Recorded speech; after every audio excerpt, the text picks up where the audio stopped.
Balake. Where is Balake at? My name's Blake. Do you want to go to war, Balake? I'm for real. Ron. Ron is right here, everyone. Welcome back. Happy Tuesday. And remember, every day is a great day not to be in a cult.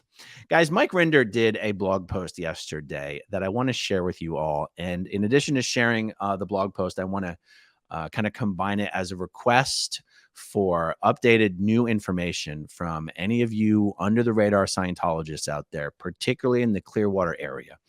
Any new recent information about Mike Rinder's son, Ben, would be very much appreciated. Let me share this blog post with you. I'll put a link to this post in the description down below. Here's what Mike says. Title, Ben Rinder. This is quite an old photo of Ben, I believe. I mean, I do not believe this photo could be less than 10 years old. That's Ben on the left. That is Marika James, now a former Scientologist on the right. Okay, Mike says, a reader sent me an email about Benjamin confirming much of what I wrote about in my book, A Billion Years. There are some small details added, and I appreciate the time they took to send this to me. I'm publishing it because it demonstrates the absurd and grotesque lengths Scientology goes to keep families apart. Also, some of you may recall that Ben had some form of aggressive skin cancer. You can see the scar tissue under his right eye. He should be made aware of the blood mutation discovered in me as a result of extensive testing, as it can be passed on genetically. Of course, there's no way of communicating this to him, though hopefully someone who monitors this blog in OSA can pass on the information. Unlikely, as they consider it's just PTSness, and as long as he is not connected to me, he will be fine. Let me just very briefly explain that. So in Scientology, L. Ron Hubbard wrote a technical bulletin and a policy letter saying that any and all illnesses and accidents stem directly and only from what Scientology calls a PTS condition. PTS means potential trouble source. Potential trouble source means you are connected to a suppressive person. And L. Ron Hubbard says that if you are not PTS, you essentially cannot get sick or injured or make mistakes. And yes, bacteria and viruses and illnesses are a thing, but you only become susceptible to those once you are PTS. This is what Mike's talking about here. So the chance of someone in Scientology going, oh no, Benjamin needs to be informed that his father was discovered to have this particular blood mutation and it can be hereditary and it might cause Ben's cancer or another form of cancer to return, not exactly something anyone in Scientology is likely to care about. Okay, so let's take a look at this message. This person's must have English as a second language, so I might rephrase some of the sentences here. All right, the message below is the message. The purpose of this email is to provide more information regarding Ben Rinder, although I don't have any present time information about him or his whereabouts. I was there when he was a tech page at the Flag AO. For anyone who's familiar with Clearwater, Flags AO that stands for the Advanced Organization, and the AO is the Sandcastle building downtown next to Coachman Park. All right, it continues on. I was there when he had his battle with cancer, and I was there when he was trying to leave. In fact, I FES'd some of his folders. So in Scientology, an FES stands for folder error summary, and it is something that gets done. Someone goes through a person's auditing folders and makes a sequential list of any errors that were made. The idea is that this can explain why the person's having trouble because of mistakes in their auditing. Okay, it continues. For my own reason, I wish to remain anonymous. Now, this is some of the info and recollection I have on Ben. Ben Rinder was miserable in the Sea Org. He was one of those guys who did not belong there, who wanted to explore his teenagehood and just have fun. The type that other Sea Org members would refer to as too wog. And his friendships were usually with other disaffected young Sea Org members. When Ben wanted to leave in 2009 or 2010, Kathy True was personally assigned as his quote-unquote handler and essentially brainwashed the F out of him with, quote, Mike was trying to sabotage chairman of the board, that's David Miscavige, and made huge errors that cost the church a lot of money to fix. The WOG world is a terrible place and is so dangerous, blah, blah, blah, blah, blah. WOG, of course, is Scientology's word for non-Scientology. The WOG world is the world outside of Scientology. Okay, it continues on. One of the main concerns at the time was that if Ben left, he will eventually reunite back with Mike and the whole Ben committee. That's incredible that word exists. The whole Ben committee, which included his mom, The whole Ben committee, which included his mom, felt that Ben, in fact, wanted to be with Mike. One of the other things that also prompted him wanting to leave was that a bunch of his friends from the advanced org had left the Sea Org. Anyway, eventually he got a bunch of auditing and was moved up the bridge. And I think he went clear or Ned case completion and ended up becoming a chef of some restaurant at the Fort Harrison Hotel. I mean, guys, he's clearing the world one crepe at a time. I honestly am just impressed that he has not left yet. He also married a young girl who was not by any means a dedicated hardcore Sea Org member and factually quite a green Scientologist, which was also a very concerning thing for the Ben committee.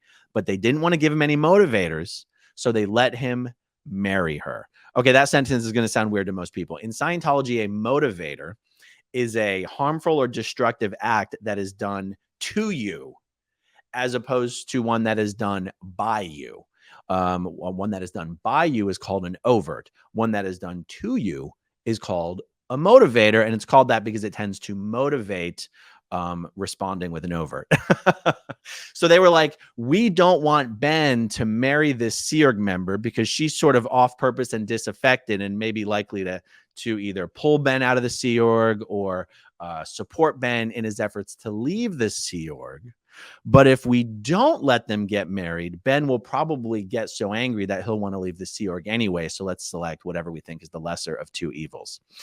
It is truly astonishing to me the lengths Scientology has gone to prevent Mike's son from being able to reunite with him.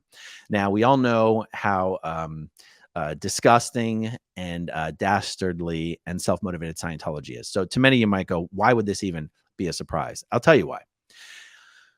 I can point to many examples in the Sea Org where long-term dedicated Sea Org veterans who were gung-ho, committed, high producers, had ethics protection, who when they had family members who started publicly attacking Scientology, those Sea Org members overnight were out of there. And this is an example of Scientology's own internal policies being enforced in a very capricious and unpredictable manner. In specific, just so that, a lot of you out there know who I'm talking about, George Ford and Kim Ford are two specific examples that I want to discuss. Very trusted, long-tenured, really respected Sea Org members who worked in Los Angeles when I was there in the Sea Org. We were in different organizations, but I knew them. They knew me. And one of their parents had started publicly attacking Scientology in the press. Now, we were all living in the Sea Org bubble at the time. I couldn't even tell you who either of their parents are. Even having been out of Scientology for all this time now, I have no clue which one, whether it was one of George's parents or one of Kim's parents. No idea which one started attacking Scientology. I have no idea what they said, who they said it to, and I don't know their identities. In fact, that'd be something I would be interested in learning. Someone out there tell me which one of Kim or George's parents was attacking Scientology and where are they now? Anyway, this was a big deal. And Kim and George were together. They were even allowed to leave together. They weren't even separated and one handled to stay and one forced to leave. They were like, nope, we want you guys together. We want you gone. Sea Org members are hard to come by.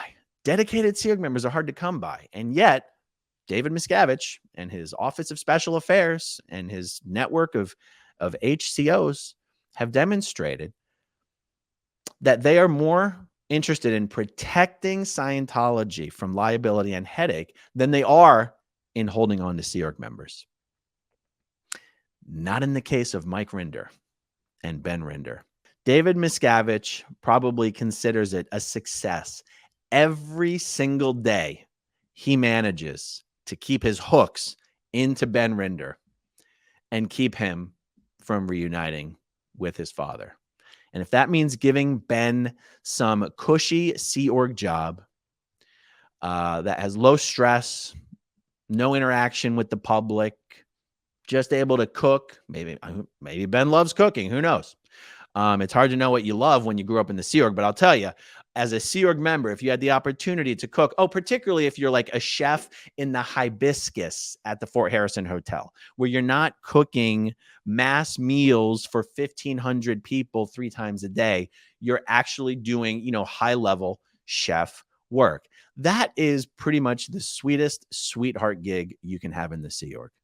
So, if it comes, if what Scientology has to do to hold on to Ben is to give him the most sweetheart job, maybe an easy schedule, let him marry the cute girl he wants to marry, maybe give him a guaranteed day off every other week. The best way to keep someone from leaving is to make sure they don't want to leave. That's an interesting thing to consider. You'd think Miscavige would consider how he might implement such a strategy throughout the entire Sea organization, but no. But if he has his sights set on someone, one of the best ways to keep someone from leaving is to make sure they don't want to leave. And David Miscavige has seemed to have made it one of his top priorities to make sure Ben Rinder never wants to leave again, because he did. And that's the updated information I'm hoping somebody can help us out with. If you have any updated information on where Ben is working, what his post is he still married? Has he originated wanting to leave recently? I mean, even in the last few years, I would consider that recent information. Does he have some sweetheart schedule, some sweetheart gig that makes it unlikely he will want to leave again? What's the deal? What is the deal with Ben Rinder? Any updated information would be hugely appreciated. All right, everyone, that is all I have on this for now. Thank you for watching. Thank you to everyone who watches until the very end, and I'll talk to you soon. Okay, if you want to see my rock and roll songs, click right on this guitar. And if you want to see a different one of my videos,